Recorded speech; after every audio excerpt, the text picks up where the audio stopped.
Over the last several years, we've seen an extremely high level of M&A across the world. The winners, the ones that really outperform their peers in their sectors, were really the ones who run on their two legs, the organic part and the M&A part. They reach on average a 4.8% total shareholder return versus 3.3% on the ones that only rely on organic growth. However, in that context, the expectations from the financial markets, from the activists, have increased in terms of value and synergies to capture. And most of the companies actually failed to deliver on these synergies.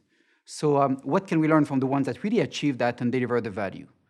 Number one, they really developed what we call a systematic, disciplined, and rigorous approach on the synergy evaluation and on the value at stake, from the due diligence, the pre-integration, down to the post-merger integration.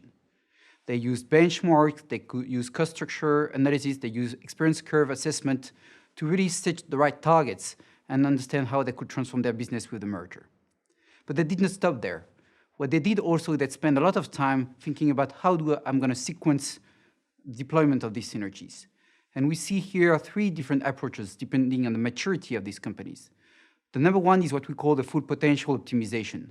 These companies use the merger not only to deliver synergies, but they really use them to transform the business and reach the next level of maturity on their business model and on their performance.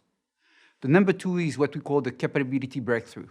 This is typically relevant when the merger relies on one or two major functional transformations, typically procurement for retail or R&D and go-to-market for industrial or pharmaceutical players.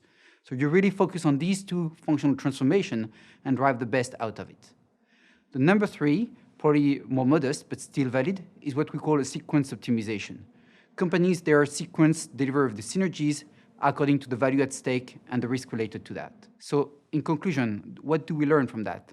These companies that win really were very rigorous and disciplined in the evaluation of the synergies, but also focusing on how to sequence that the best way in order to deliver the value, but also to mitigate the risks on the customer and on the employee side.